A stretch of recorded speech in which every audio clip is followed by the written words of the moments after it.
Hello, everybody. Welcome to today's talk with Becca Syme. I am so excited to talk to her just about so many things about the work that she does. Becca, could you tell us a little bit about what lights you up, what excites you about writing, what kind of message that you give to the world? We would love to hear. I have been a fan of storytelling since I was very young. My aunt used to actually tell us stories from that she made up as she was, putting us to sleep at night. And I just have these really visceral memories of how important storytelling has been to me in my lifetime. And then reading books and just being a writer has been the greatest gift ever. And as I moved into the work of helping writers in the last decade, it's becoming more and more important for me to help more people have lifetime author careers. Like, my goal for people is, if you want to do this career for as long as you can, I want to help make it possible for people to do that. Mm. Because I know so many of us get so much joy and benefit from the experience of being a writer and from telling stories. And I just want to help, the places where common sense may not seem so commonsensical, or the places where, the common practices may not feel as accessible to people, to try to understand why that happens and how to help people customize their experience of being a writer so that it will last them their whole life, is really kind of where my passion is.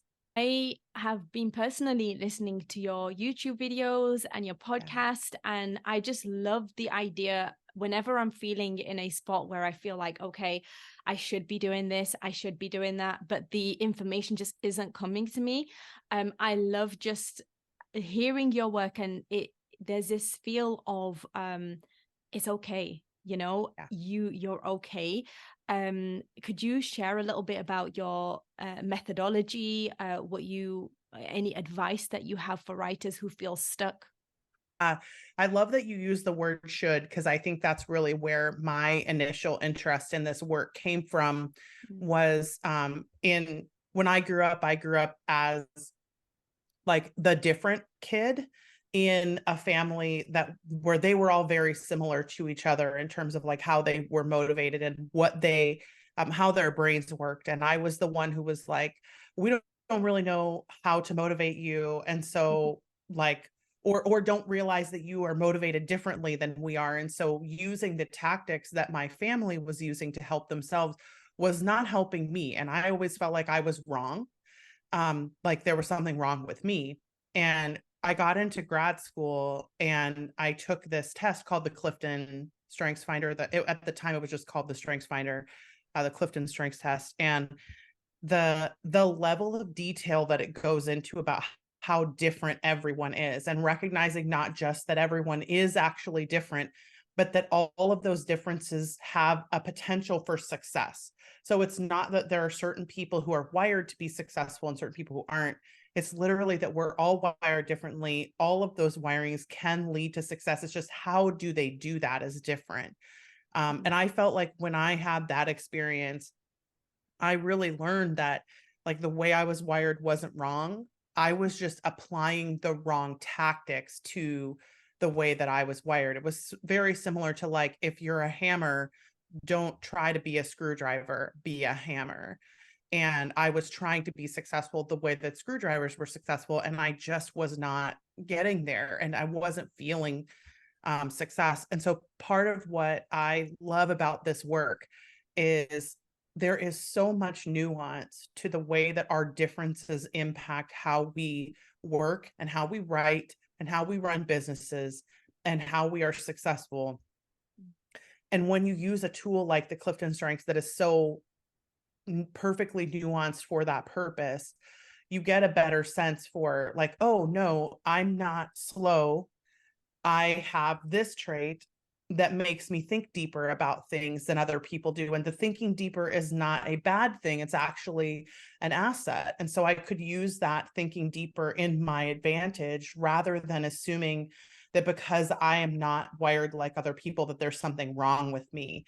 And I think a lot of what happens in advice giving, without any intention, negative intention on anyone's part, but a lot of advice giving is, this is so obvious to me that everyone should work this way. And when I say something, I say with a lot of certainty, like, you should do it this way. But I don't know that that's the case for everyone. And it never is. Like, nothing works for everyone. So if I'm a person who's not wired like that and I hear that advice, like, oh, you should write 12 books a year. Well, I can't do that. I'm not a person who is wired to be successful doing that. And then I might assume, well, there's no room for me in this industry because I can't do what quote unquote everyone is doing. But it isn't actually what everyone is doing. It's just what the loudest version is that we're hearing. So if you talk to somebody like me who understands kind of the nuance of human wiring and who's done a lot of coaching, like I've coached more than 6,000 individual authors, and knows whether or not that pattern is meaningful and can say, like, oh no, that is not a meaningful pattern. You don't have to do that to be successful. There are ways you could be successful without forcing yourself into this box that it appears that you should be in. So the methodology we use is called question the premise, right? So I'm going to look at the assumption that a person is making about what you quote should be doing with your author career. And then we're going to look at whether or not that is actually applicable to everyone. So does everyone who has success do that thing? Is that actually true? And if it is true, which by the way, it never is true, but if it is true, if it ever was true, why is it true? What is it doing? What does it say about us as humans or individuals, or writers, that we are wired this way? And I think we're all looking for some level of certainty in, like, how do we go about making decisions? And we don't instinctively come by a lot of this question the premise stuff. We instinctively just believe everybody and say, like, well, yes, I should be doing this and I should be doing that, rather than, questioning whether that's the case or not. So we just kind of offer tools for, like, how would you go about questioning that premise? Is it actually the case for everyone? And then we just explore it. And it never is the case that everyone is successful that way. So that's a handy thing to remember. It's never 100% ever. I love that so much, because what seems to dominate the writing world is this idea of write like this, write every day, or Yes. if you don't do it like this, if you don't publish in this way, then you're not seen as professional. Yep. Or if you don't do something like it's all, or you don't work hard, push it, market everywhere that you want to market. And that is why I was drawn so much to your work, because there was this feeling of, okay, I feel understood here and I feel validated. I feel like it's okay that I don't work as most writers are supposed to work, which isn't even the case for everyone else. We're just kind of like pushing this, hustle culture, moving forward, very kind of type 3 Enneagram, always trying to achieve something or should be achieving something. And it's so exhausting. So, there's this concept that you talk about in your videos, and I don't think it's the intuitive writer. I would Mhm. love to just talk a little bit more about that. What do you mean by intuitive writer? Is it something psychological? Mhm. Yeah, there's sort of a continuum about how people make decisions, right? And even any individual person in different areas of their life might fall in slightly different places on this continuum. But basically, the continuum is, do you make decisions where you are completely conscious of why and how you're making the choice on one side, like let's call that the left side. And then all the way over on the right side is, I am never conscious of why I make a choice. And the prevailing sentiment especially in a lot of kind of westernized and or businessized, right, like corporate, let's say, cultures, is that it's the most important to know exactly why and to be able to prove why and how you do this thing, and to be completely conscious of all the decisions that you make, and that it's bad to not know or to not be able to defend it, or etc. And that kind of continuum of decision making, leaves people who are intuitive, who are probably not conscious of why they're doing the things that they're doing, feeling like they're just wired wrong or that there's something wrong with them. And they're often asked to justify why they make decisions. And the answer that they give is usually, I just knew, or I just know. So if you put it in context of the writing world, right? If I am an intuitive writer and I'm writing along in my manuscript and I may not be using an outline, some intuitive writers do, but many don't use an outline. I might need to know only one point about the future of the book, and I might be writing sort of into the dark. And then there are a lot of people who feel like if I do that level of writing, there's something wrong with me, that I am not somehow writing a well-structured story, or I'm not writing a good story because I'm writing into the dark, or I'm writing without an outline or whatever. And the thing about intuitive writers that's so important is on that continuum, the only difference is consciousness. It isn't actually whether you're making good decisions or not, or even whether you're making logical decisions. Intuitive people can make logical decisions without knowing why they made them, because they're taking information in at such a supersonic level and processing it and putting it into patterns. And they may be doing it so subconsciously that they would look at the decision and be like, well, I don't know why I did that. I just did it. I don't know why that character came out of nowhere. They just came out of nowhere. But there is actually a reason. And the reason is a logical storytelling reason, because the way intuitive writers work is just different from the way that non-intuitive writers work. They don't have to be as conscious of why everything happens. And in fact, sometimes when you push them about why you did that or what's going to happen next or whatever, they're not able to really talk about it because they don't know themselves. It's buried so deeply. And that creates a lot of sort of unconscious uh, judgment of themselves, because it seems like all these people who are using outlines can be so loquacious, right? About like, well, what's happening? And wouldn't you naturally assume that you would write faster if you used an outline? But that doesn't actually happen for everybody. In fact, intuitive writers usually either write worse stories, or if they write against their nature, right? Like their stories aren't as good. They're not as compelling. They often feel wooden. And this isn't to say there is no right way to be, right? Like intuitive writers and non-intuitive writers both can write really excellent stories. It's just how they're going to do them is different. But a lot of intuitive writers are intuitive in other realms of their life, and they have learned that people who don't understand intuition think that it's magic, or they think that it's emotion. And so it gets kind of boiled down to like, well, you're not being logical, or you're not thinking correctly if you're somehow making these leaps and rushes to judgment, and you're being irrational and all of these things.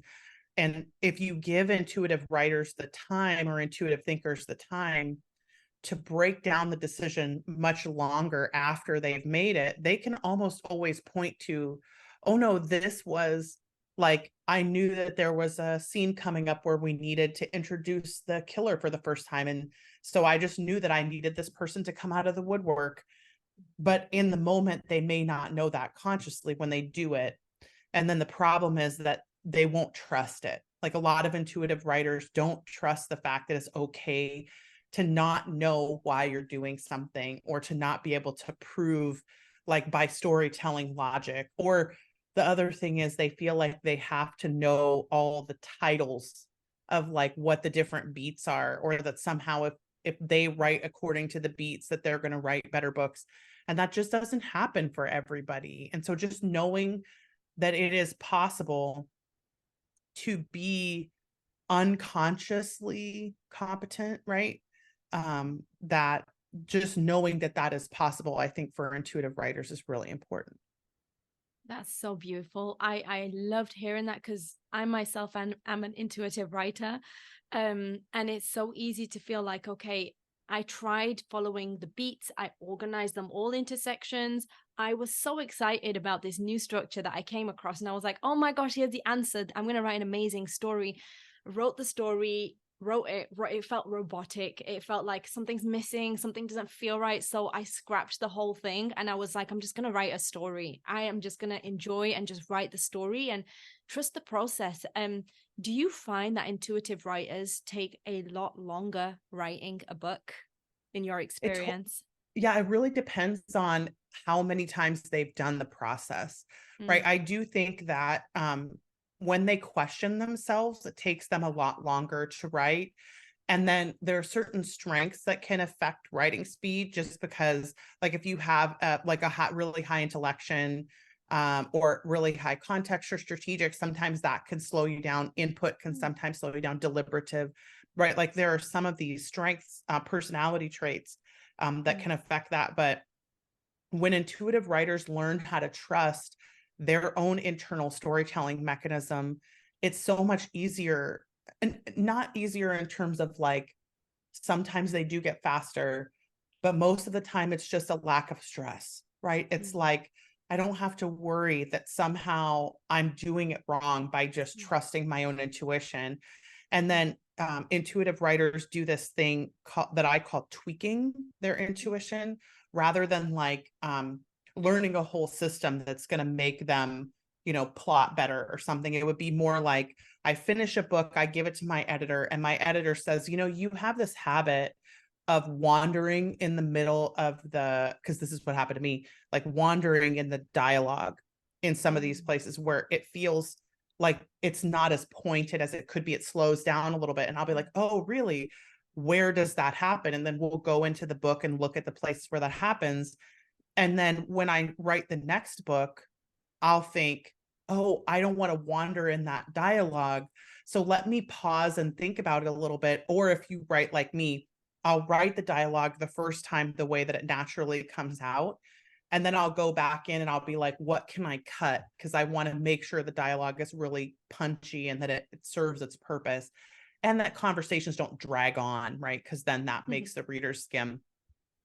But that was a tweak that I made to my writing process because I got feedback about it. And then I was able to train my intuition to remember, like, okay, be conscious, like how. So it's almost like you learn the places where you need consciousness and the places where you don't.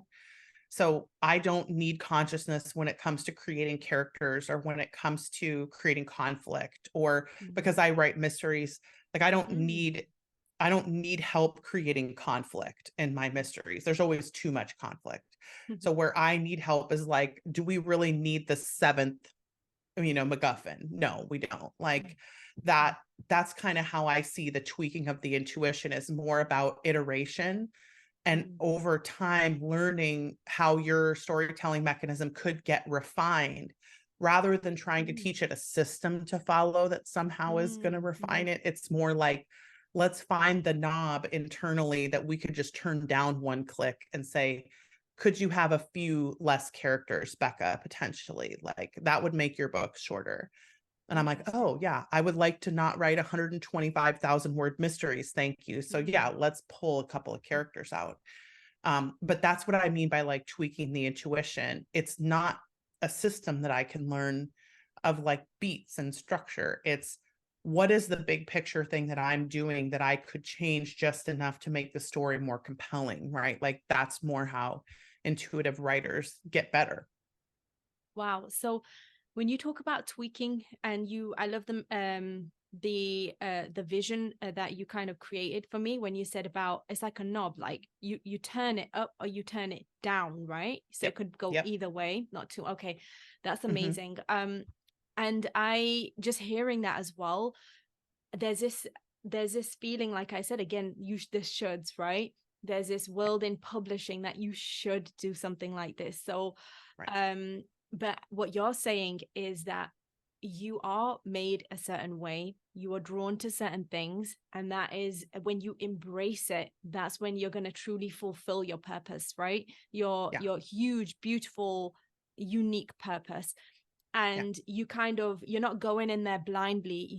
There are things going on that you just don't understand, and you don't have to explain to anyone. There's a huge part of trusting yourself there. And Yep. this idea is you're going with a learning mindset. You're going with a growth mindset that, okay, Yep. this didn't work, so I'm going to change this a little bit. Okay, I read that. That looks like it applies to me. Or, oh, I watched that movie and that was a really like, really, really gripping scene that I can feel my story should be having as well. I love it. I love it. Meet yourself where you are and Yeah. honor your intuition. Yeah, like intuition is something that is not understandable, right? I can't, even if I could explain to you when I make an intuitive decision about, let's say, like which book to publish or not publish, right? Like sometimes I'm also an intuitive writer. I have a really strong opinion about like what I should be writing. And I Mm-hmm. have friends who are very strategic and logical, and they'll be like, no, no, no, you should be doing this because, and then they'll sort of point out, like, you release that and that. And then the next logical book is this. And I'm like, right, if I was being governed by your logic, that's what I would do. And Mm-hmm. I can't explain why I need to do this completely different thing right now, but I know that I do. And so I'm just going to follow my intuition and I'm going to do it. And sometimes the intuition, like, because I had an experience like this where I had a friend who was like, okay, you need to do this, this, and this. And I would sit down and I would try to write that third book. And no matter how many times I tried to write the third book, it would never come, right? It was always getting shut down by my inner creative self. And finally, I just learned to listen to that rather than trying to force it into some kind of box logic that like isn't actually, I don't actually care about Mm-hmm. doing it that way. Mm-hmm. Because I know from experience that being strategic, quote unquote, as a small s, does not always equate to success. And Mm-hmm. especially if it's going against my intuition, like I'm always much happier when I listen to my intuition, even if it ends up not having the financial success that I wanted it to have. I still always look back and see, oh no, I'm glad I did that. And I'm glad I did that because I learned this and it brought me here and I Mm-hmm. needed to get that character out. And sometimes the answer is frankly enough that I sat down to write that. But like I have one particular book that is number 3 in a series that sold pretty well. Mm-hmm. No matter how many times I try to write that third book, I have never been able to do it. And Mm-hmm. I mean like over years, I have tried to keep coming back and writing this book. And I just tried again this summer and it's like, nope, it just is not going to come. And what I decide for myself is someday that third book may become the next thing I'm going to work on. And either my brain is not done thinking about it yet, or there's something in an ancillary book that needs to happen first so that it Mm-hmm. can unlock whatever that is. And I'm just going to trust that when it's going to happen Mm-hmm. because I have tried to force it. And if you're an intuitive person, you know what this feels like. Like I've tried to do things the logical way or the conscious way, and it Mm-hmm. just doesn't work for me that way. So when I trust my subconscious and I trust my intuition, it seems magical to some people and it seems stupid to some people. And I just don't care because it's been painful enough in the past to try to do things the way other people expect it and then to not. So not only do I not have the success that I wanted, but I also didn't follow my intuition. So it's like 2 strikes against me. I'm like, I Mm-hmm. would rather just follow my intuition and let it do what it's going to do. And then like learn how to be happy about the process rather than expecting that somehow if I don't have immediate commercial success, that means it was a failure. Like you mentioned the growth mindset, right? It's like, but if you learn from it, it's never a failure because your Mm-hmm. career's not over. Like that's Mm-hmm. New York rules. That's thinking like there's an executive in charge of deciding whether you get to publish for the rest of your life. And there isn't. Like you're the Mm-hmm. one who gets to decide if you're going to publish for the rest of your life. And if you say yes, then you will be able to do that. And so, like for me, I would rather learn all the lessons that are in front of me to learn and become better, like continue to grow rather than seeing Mm-hmm. it as like a pass fail or a zero sum. Yeah, I love that. And there's an essence of freedom there as well, isn't there? Yeah. Yes. You're not bound 100%.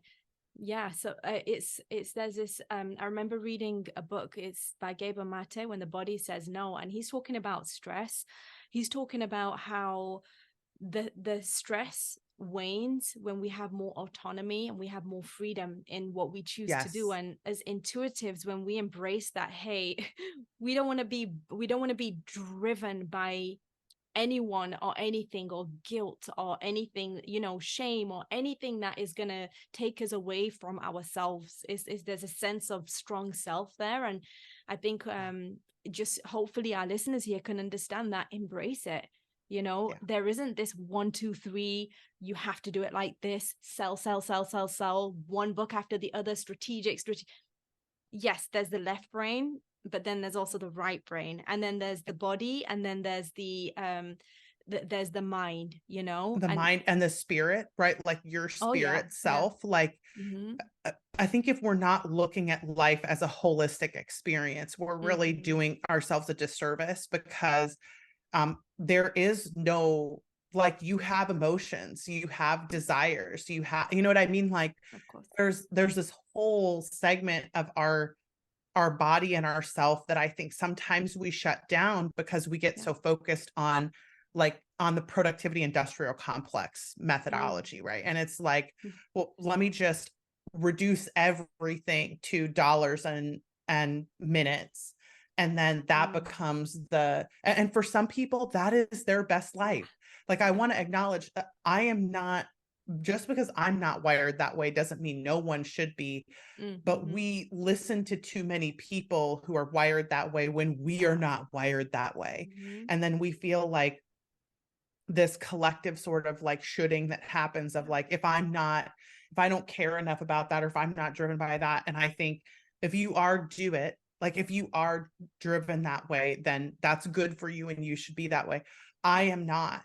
Like, Mm-hmm. Yeah. I have learned about myself, and we do a lot of continuums work in my job.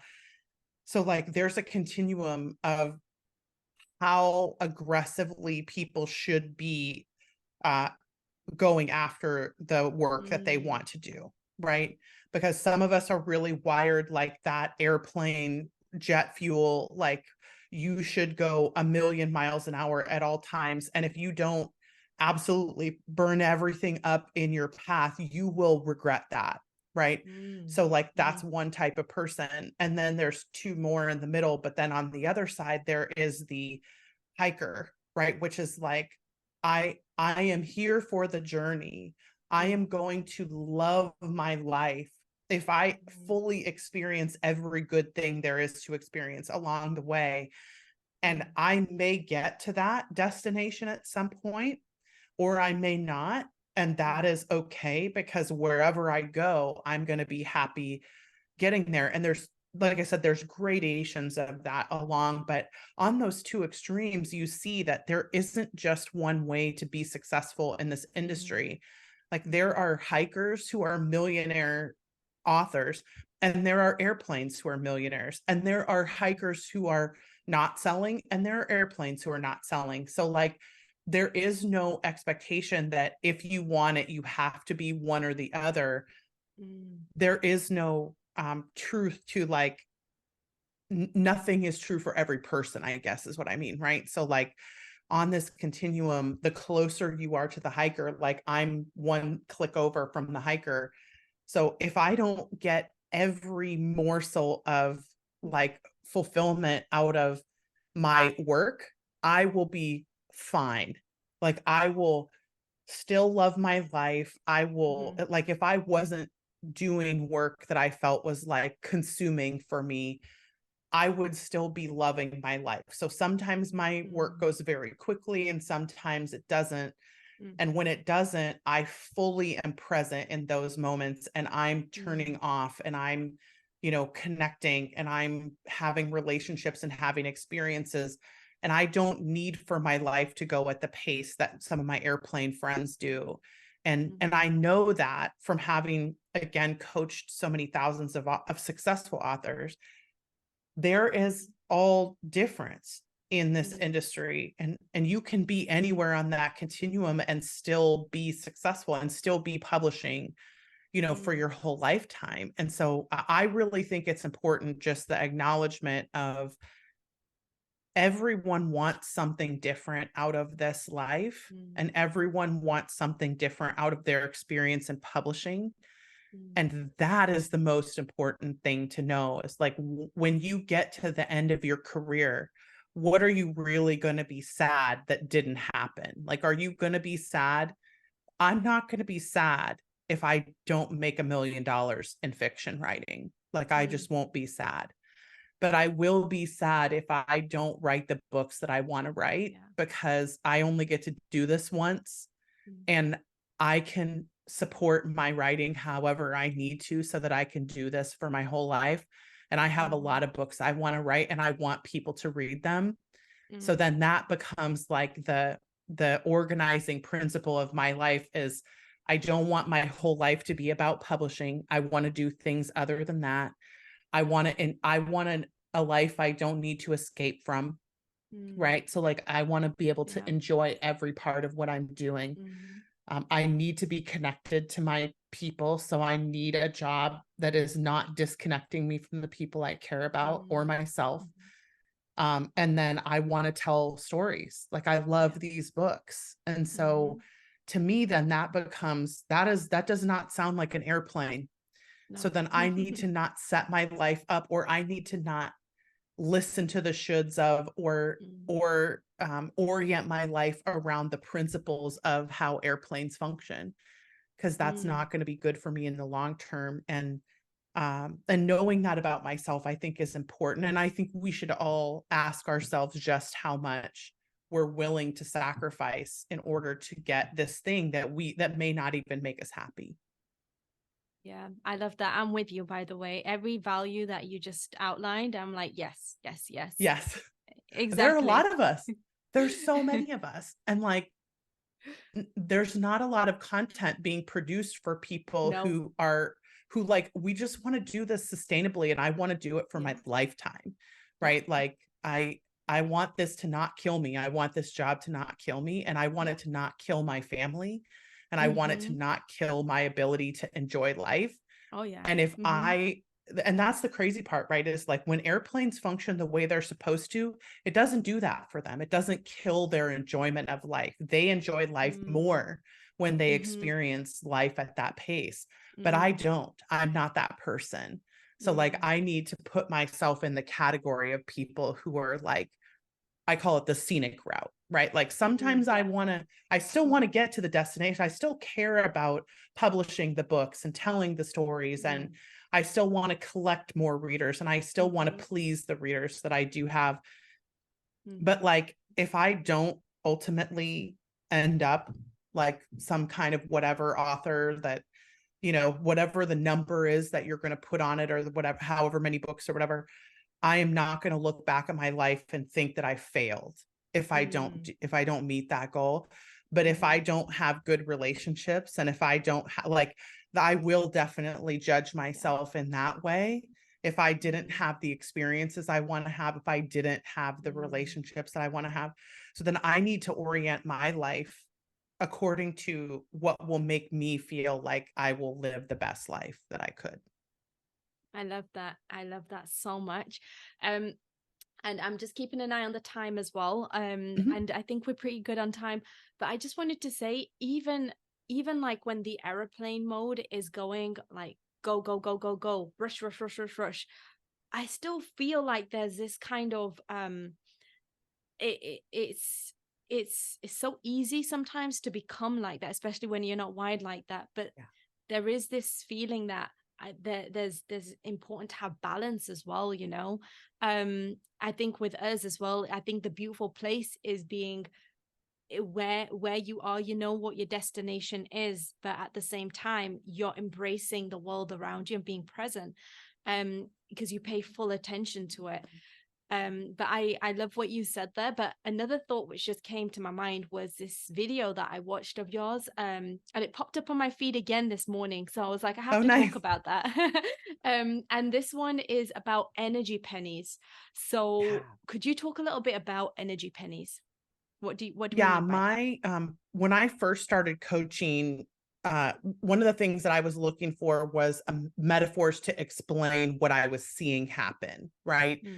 And I was coaching a lot of people who were in burnout at the time of, it was like Mm. the 2008 housing crisis, right? Was Mm. right around when I was doing a lot of my first coaching. Unfortunately, that was painful. But I was doing a lot of like, fear was at the height.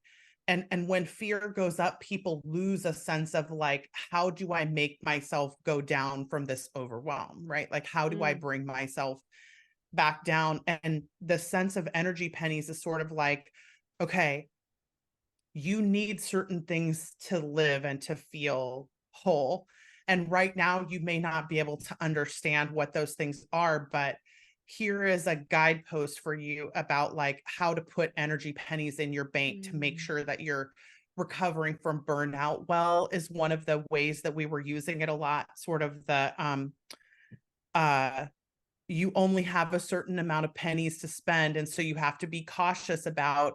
And the reason that I use pennies specifically is that they are such a small denomination, right? So Mm. sometimes you might think that things you're doing don't actually cost you anything, but when I delineate this in the book, I talk about like, you get up and you choose what to wear, and that costs Mm. you a penny. And then Mm. you look at the coffee machine and decide whether you want coffee or not, and that costs you a penny. Even if you decide not to have coffee, it still Mm. costs you something, right? So like Mhm. every single thing that you do is draining your energy on some level, Mm. and you don't have an unlimited supply of that. And later on, because I was like 20 something when I started doing this. And later on, when I heard the concept of like spoons from the chronic illness community, and Mhm. I was like, oh, that's like, finally people are talking about this and understanding that like not everyone has this unlimited supply of energy. Mm. So I was really glad to hear people just having these conversations about like, we are not an unlimited supply. We are not limitless, I guess, is because when people hit their limits and they don't understand that they've hit it, there's a lot of stress that accompanies that. But anyway, the original reason that I was talking about this metaphor was to be able to help people break down into very small chunks where they were losing energy and where they then could gain energy. Because I think one of the pieces that we don't really understand well about how our energy management happens is that when you have things that give you energy versus things that take energy from you, like if you do Mm. more things that give you more energy, you Mm. feel better, right? Oh, yeah. Especially if you don't do as many things that take energy from you. Mm. So really it was kind of a way to economize how we make our decisions, because it's easier for people to think about budgets and like, Mm. banks and stuff than it is for me to be like, keep a list of all the things that you do. They get Mhm. really overwhelmed. But when we put it in terms of like money, somehow is easier. But Mm. anyway, the concept of energy pennies for me is both about that sort of spoons thing, right? Where you're talking about having a limited number Mm. of energy units to be able to spend. That is definitely part of it. But a huge piece of it is that you can make more. Mm. And not everyone can make more energy on the same level, right? But everybody has a different capacity to make energy by either not doing things that drain you, because that is a huge part of energy management, right? With energy pennies. So not doing things that drain you, and then also doing things that fill you up rather than Mm. drain you, Mm. and being around people. So like when I could choose to hang out with one person over another person, am Mm. I making any level of conscious choice about who gives me energy pennies and who doesn't? Because a lot Mm. of us don't. A lot of us only think about that other person, right? Well, this person needs me. They need to be Mm. around me, rather than like, but if I'm around them, which is again why the pennies is so important, because if somebody costs me a quarter every time I answer the phone and I only have $1 to spend, I want to be really cautious about how often I answer that phone, because Mm. I am Mm. not an unlimited source of energy. I will eventually run out of energy. And this is more important for people who are like coming out of burnout, or again, for like the chronic illness community, I think has a really, really good handle on like, I only have so many spoons and I don't have the spoons for that. Like, I think that kind of language is so important to be able to utilize for the conversations that we're having to be normalized around, I am not limitless. I have limits. Because we don't like to talk about that as humans. We like to just think that we're limitless. But then and again, where I was dealing with it primarily was in burnout, where when people would get into burnout and they would go from having $10 a day to having $1 a day. And all of a sudden, the difference in like, how much energy can I reasonably expect to be able to spend? And I used to be able to do 45 minutes of email and then an hour on the phone and then 6 meetings and then this. It's like, right. But that was when you had $10 a day to spend. Now you have $1. So how are you going to change how you spend your pennies throughout the day if you only have $1? And that importance of language for me with my clients, this was more of a client coaching thing and less of a like teaching thing. Because once I learned about spoons, I was like, just use that language because it's so much more pervasive in the culture. And then you don't have to learn anything new. But I still use it with my clients because I do set these like budgets. And I'm like, okay, if you're in burnout and you had $10 and you have $1 now, what can you cut out of your day that was costing you all of this energy in the past? And how can we quantify and gamify some of this so that it's not quite as frustrating as it would be to say, like, you have such reduced capacity and you're already frustrated about it. But how can we talk about what you can do rather than what you can't? Which in coaching was really helpful. But I still use the metaphor with my clients because I think it's so easy to talk about that in a budget sense and like filling the bank and all that stuff, right? So like but yeah, I love using the concept just in how much it is minuscule little things that cost us energy that we don't even think about. Like, how many times do I go back to Facebook throughout the day? Like every time I do that, it costs me a certain number of pennies to get myself off Facebook. And if I can minimize the number of times that I do that by thinking about, I don't have the energy for that. Maybe I'll wait till later in the day, right? Even just little tiny decisions like that can make a huge difference. I love that. Thank you so much for that, because I was feeling low energy today. So, and by the way, when you are so low in energy, your creativity is just like, It's it so just gone. isn't there. Yeah. Yeah. Yeah. Yeah. When I first started talking about energy pennies, we were doing a lot of discussion about the different types and how like there are certain activities that you do that require multiple different types of energy from you. So like it requires physical, mental, spiritual, and intellectual and emotional energy. So like it requires all of the types of energy for you to do the job of creating. So sometimes if you're thinking about like, I have $1 and writing costs me 5 pennies and I only have 5 left, I may not have enough pennies to do that. Like I may not have enough different types of energy available. And then there's also the, no matter what metaphor you use, there's also the idea that I don't have the creative energy right now doesn't mean I don't have energy for anything. So I might have tons of physical energy and be able to get up and do all kinds of chores, but I may not have the social energy to be able to talk to people, or I may not have the intellectual energy to be able to sit down and write. But if I'm only looking at my physical energy, then I'm not really taking into account like the fullness of what I'm capable of. And that's something that I think frustrates a lot of us. Like I have the mental energy, but not the physical, or I have the physical, but not the mental.